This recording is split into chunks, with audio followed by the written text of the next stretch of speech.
नमस्ते मित्रों, यह है पेज नेटवर्क। मैं हूं प्रदीप हुंडू। आशा करता हूं कि आप सब ठीक होंगे।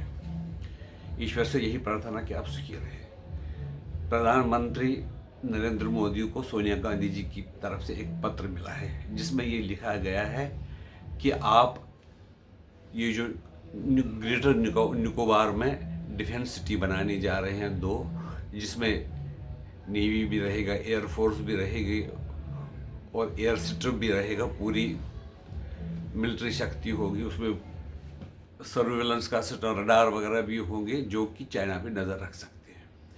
क्योंकि जवाहरलाल नेहरू जी ने चाइना को कोको आइलैंड्स लीज पे दिए थे, पता नहीं लीज पे दिए कि या मुफ्त में गिफ्ट दिए थे। उससे चाइना हम पर नज़र रखा हुआ है। लेकिन अब अगर हम अपने देश के लिए उस पर समुद्र पर अपने नज़र रखने के लिए, कोई दुश्मन तो नहीं हो रहा, हमारे खिलाफ कोई साजिश तो नहीं हो रही, उस पर नज़र गुजर रखेंगे तो सोनिया गांधी को आपत्ति है। ये अगर उसको समुद्र के इकोसिस्टम की ही चिंता थी तो वो जहाँ पर उनके पार्टी ने समझौता किया है चाइना के कम्युनिस्ट पार्टी से, उनको बताते कि इससे पर्यावरण में नुकसान होगा, पेड़ कट जाएंगे, वहाँ पर नुकसान रहेगा।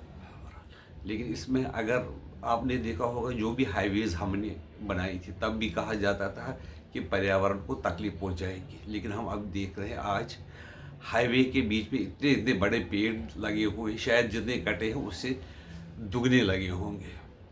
इसलिए पर्यावरण की चिंता, जैसे कि सो कॉल्ड जो एनवायरमेंटिस्ट है, जो एनवायरनमेंट की बोलते हैं कि हम उनकी चिंता करते हैं, उससे ज़्यादा मोदी गवर्नमेंट को है।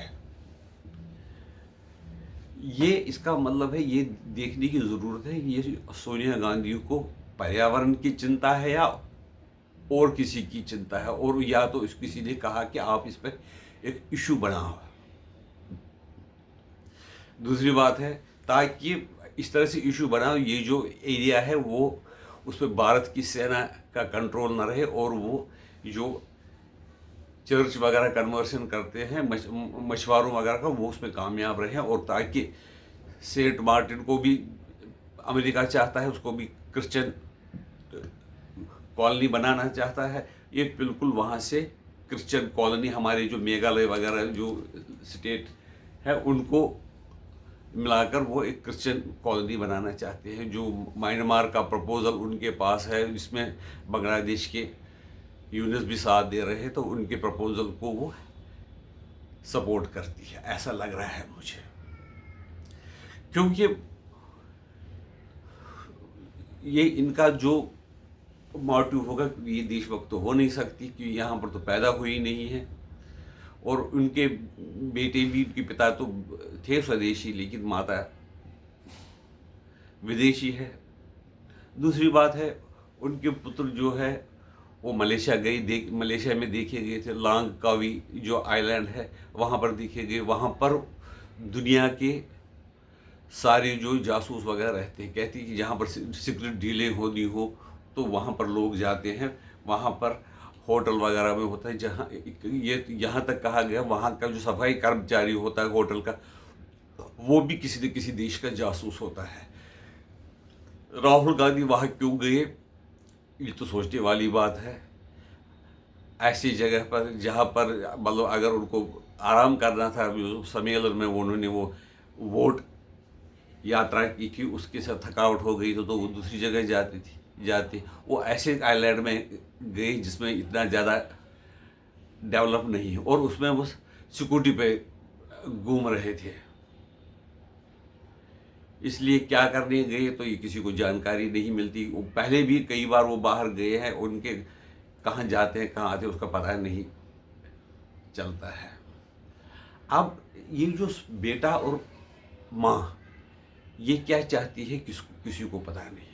वहाँ से जो डीप स्टेट है वो भारत के पीछे लगा हुआ है, जो चाहता है कि नेपाल की तरह, जैसे नेपाल, बांग्लादेश, श्रीलंका में गड़बड़ हुए और वहाँ पर संसद तक को भी जला दिया गया है, वहाँ इसी तरह से जो आंतरिक डिस्टर्बेंस हिंदुस्तान में भी पैदा की जाए। कई लोगों को ये मानना है कि राहुल गांधी वहाँ पर मलेशिया में जाकिर नायक से मिलने गए थे ताकि उनको ये समझा सके या उनसे ऑर्डर लेके कि कैसे हिंदुस्तान में डीप स्टेट का असर रसूख डालना है, क्योंकि मोदी जी तो डीप स्टेट की बात, अमेरिका की बात नहीं मान रहे हैं, इसलिए वहाँ जाकर कुछ गड़बड़ करके आएंगे। अब वो पहले जो वोट चोरी जो वो भूल गए। अब दूसरा है अभी राष्ट्रपति चुनाव, उपराष्ट्रपति चुनाव सारी, तो उसमें भी उनके कई मेंबर जो उनके साथ ही हैं, इंडी बिंडी अलायंस के लोग हैं, वो शायद एनडीए के फेवर में वोट करेंगे। अब राहुल गांधी को ये समझ में आ गया, सोनिया गांधी को भी समझ में आ गया, और दूसरे जो इनके चमचे वगैरह हैं उनको भी समझ में आ गया कि हम मोदी सरकार को गिरा नहीं सकते हैं वोटिंग के ज़रिए, इसलिए हम कुछ न कुछ नया पेंतरा इलीगल तरीके अपनाए। किसी हद तक वो अब जाने के लिए तैयार हैं। पहले तो वोट चोरी का मामला उठाया, उससे पहले भी कई मामले उठाए जो कि बिल्कुल झूठे थे। फिर कहते हैं कि मैं सावरकर नहीं, झूठ नहीं बोलता, फिर कोर्ट में माफ़ी मांगते हैं। इस तरह से वो लग रहा है कि वो डीप स्टेट की मदद से हिंदुस्तान में गलत तरीके सरकार गिराना चाहते हैं। वैसे तो उनको वैसे मिलेगी नहीं, उसमें तो डीप स्टेट के पास भी ड्रग मनी बहुत है, जो ड्रग मनी का इस्तेमाल पूरा दुनिया में हो रहा है। जैसे कि कोलंबिया का ड्रग ये कार्टेल है, वो CIA के पास आता है। अफगानिस्तान में कब्जा किया था CIA ने, वो अमेरिका ने, वो ड्रग के लिए, ड्रग कारोबार को बढ़ाने के लिए, ताकि दुनिया में यही पैसा जमा किया जाए और उससे दुनिया जो सरकारें दूसरे देशों की उनको गिरा दिया जाए। मणिपुर का भी इशू 1.5 साल तक उठाया कि मणिपुर में ये हो रहा है, मणिपुर में ये हो रहा है। क्या हो रहा है मणिपुर में?